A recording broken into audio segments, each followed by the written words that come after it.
Hey YouTube family, it's Sarah, LessOfSarah. Today I'm back with part 3 of my 6-month Surgiversary week series. So on Monday I talked about my food and fitness plan, and yesterday I talked about the 5 keys to weight loss surgery success. And today I'm back with it's not really a top 10, but 10 weight loss surgery tips. And the title of this video might be a little bit misleading because these tips aren't going to be about food, specific things to eat, specific exercises to do, or any of that stuff. They're more about the kind of big picture as far as weight loss surgery goes. And I think it's something that maybe we don't all talk about enough when it comes to, those of us who make videos on in the WLS community. And so I thought, instead of giving you tips like, you can replace protein shakes with Greek yogurt or whatever, that I give you guys tips that maybe are a little broader in nature and are maybe ones that you haven't necessarily heard before. So without further ado, here's my 10 weight loss surgery tips. Number 1, take lots of pictures. You may have heard this one before, but before you start this journey, take measurements. Take lots of photos of yourself. As much as when we're, obese or morbidly obese, we hate seeing photos of ourselves. Trust me, from someone who knows, I did not take a lot of pictures pre-op. I did not take a lot of pictures at the beginning of my journey because I wasn't changing very much as far as I was concerned. But I know that I was changing when I look back and look at those photos. So the more photos you can take, the easier it is to look back and sort of see how far you've come. Also, you've probably heard or have noticed, it is a lot easier for you to see the changes in yourself in photos than it is sometimes just looking in the mirror. Our mind does play tricks on us, and that third-party outside view, seeing yourself through the lens of the camera, really does change, I guess, the perception of how you look. I know just yesterday I saw a video that I saw a photo that someone had tagged me in my professional Facebook page from the stationery show in New York, and I had to do a double take because at first I didn't actually recognize myself, especially because it was a photo with other people, and I'm used to being huge in photos. When you see me next to other people, as I've mentioned before, because I'm actually very well proportioned. So I'm 5'10", I'm very big boned, but I have a huge head, I have big hands, I have big feet.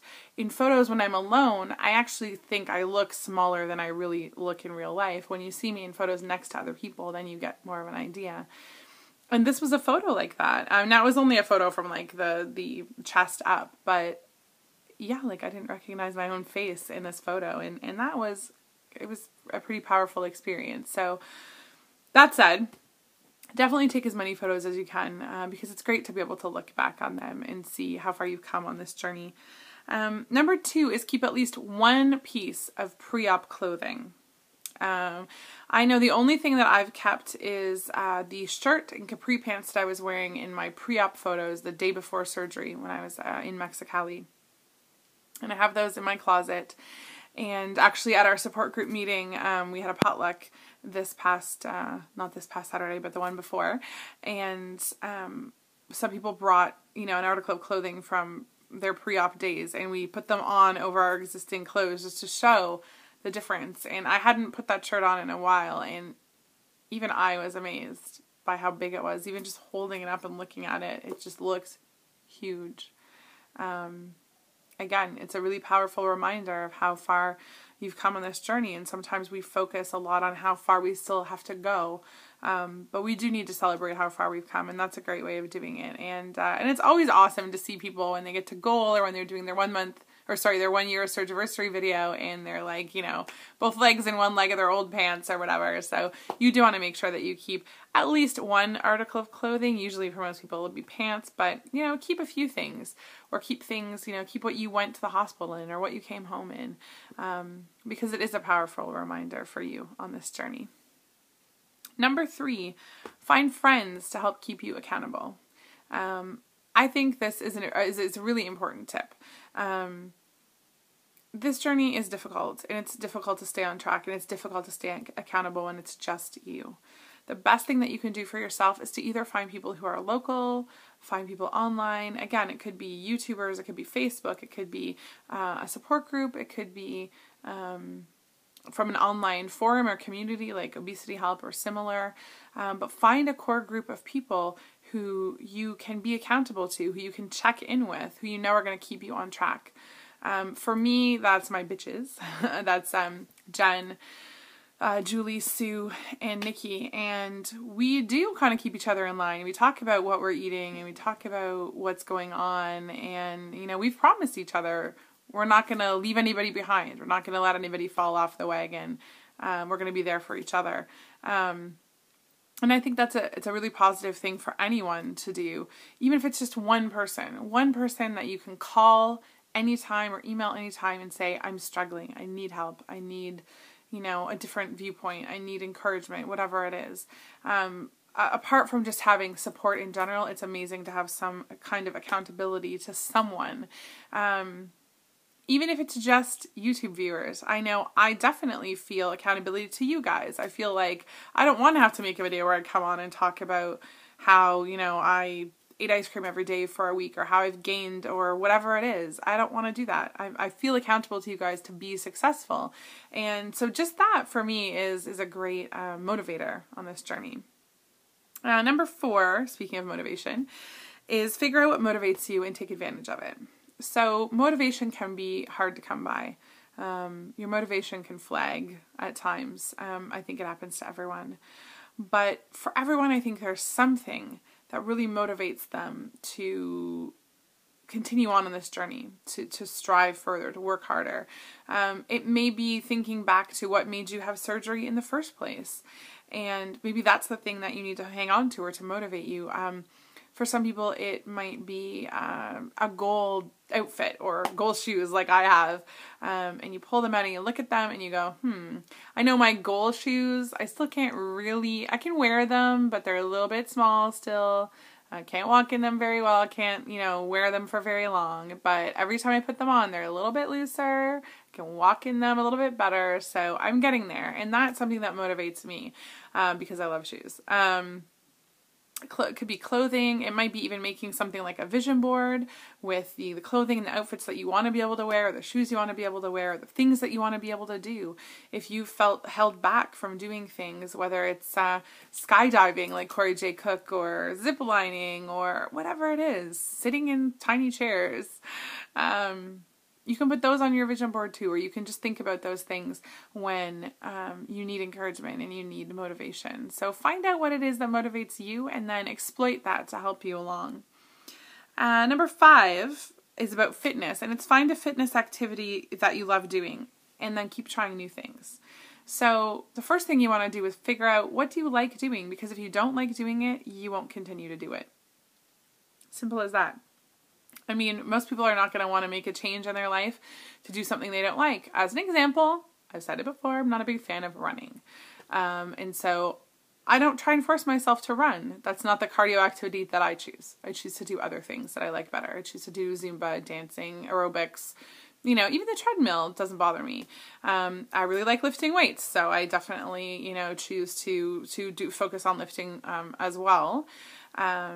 And I like walking, so I like taking walks and doing that sort of stuff. It could be anything. It could be riding a bike. It could be playing soccer, organized sports. It could be dancing, like ballroom dancing. It could be Zumba. So many things and so many activities out there that you can do. You just need to find the one that's right for you. And once you find that, the one other thing you don't want to do is get into a rut of doing exactly the same thing all the time. It's not good for your body and it's not good for your mind either. So you want to get out there and try new things. If you've never tried water aerobics, or you've never tried Zumba, or you've never tried running, then get out there and just try new things and see what works for you. But I definitely think it's important to do fitness activities that you really love doing, and that makes it not seem like so much of a chore sometimes. Number 6, set mini goals with related non-food rewards. So going back to thinking about how far you have to go versus how far you've come, this is something that I definitely suffered from. And if you go back and watch my videos, you'll see. It is important to set mini goals and to give yourself a reward. I mean, it's human nature to respond to reward, but not a food reward. okay? I honestly can't stress this enough, but I talk about the mental aspect of this journey all the time. And I guarantee you that way of thinking, okay, now I've lost 100 pounds, 150 pounds, 50 pounds, whatever it is. Now I can get lax. I can reward myself with food because I've been so good. That is the old you. That is the fat girl or guy trying to come through again. Rewarding yourself with food is falling right back into that trap of how we all got fat in the first place. Do not do it. Find something else, again, that motivates you. For me, it's shoes, clothes, travel. So that's what I reward myself with. Maybe it's a haircut and highlights. Maybe it's a new dress. Maybe it's a new pair of shoes. Maybe it's a weekend away. Whatever it is, find those small things that are for yourself that you really like and look forward to, and then use that to motivate yourself and to set those goals and to reward yourself when you get to them. On the flip side of that is set what I call a big hairy goal with a big hairy reward. And what I mean is when you set a goal, and I think it is important to have a goal, what maybe we all do sometimes is to set a goal that maybe is too hard to reach. And I know I reset my goal, to be honest, because I wanted to make sure that I got there, because that's important to me. I needed to know that I could get to that goal. So when I say a big goal, I don't necessarily mean a goal that is super aggressive. I just mean set that big goal of where you want your goal weight to be or whatever it is. And then figure out that big reward at the end of this. Again, maybe it's like a Michael Kors bag, like Noxie Baby. Maybe it's, for me it was a trip. So I wanted to go to New Orleans when I got to goal, and that's kind of a long story. That may happen anyway around the same time. I don't know. I'm hoping actually be at goal before this, but we may be going on a family trip to New Orleans at the end of not 2013, but 2014. So we'll see. However, that's neither here nor there. The point is that you need to really have that big thing to look forward to really drive you towards your goal. There's nothing wrong with rewarding yourself with material things in this case, because it is something that motivates most people. And it doesn't have to be a material thing. It could be, who knows, time to yourself. It could be anything. But find that thing that's going to motivate you and drive you to your goal. Number 8, share your journey with others. And by that, I don't mean that you have to necessarily be open about your entire journey. But sharing your journey actually keeps you accountable. And it also reminds you on a daily basis of how far you've come and of what you're doing. And sharing my journey on YouTube has been such an integral part of my success. And it has brought me so much joy. It has humbled me in so many ways. It has created so many amazing friendships and experiences. And just find a way to share your journey, whether it's with one person or many people. Find a way to share it with someone. Or even write a journal if you really don't want to talk about it with other people. But find a way to get those feelings out, and you'll find that it can really help. Number 9, make an NSV jar. Actually, mine is in the bathroom right now, so I can't go get it. But I have a little glass jar that I fill with little pieces of paper. Every time I have an NSV, I write it down and I put it in there. And when I'm feeling discouraged or I just need to pick me up, I open that jar, I take them out, and I read them all to myself. And it is such a powerful reminder of everything that has changed in my life. And when I feel sometimes like I've lost, 165 pounds, but things aren't any different, I go back and read all those NSVs and I realize how different everything is. And it is a great motivator as well. And the last one is appreciate every step in your journey. And I say it at the end of most of my videos. But I really and truly believe that it is important to appreciate all the little things along the way. And even though we're all so focused on, getting to goal and getting to a certain weight and doing certain things, those are all important, but every part of this journey is important. Every pound, every NSV, everything.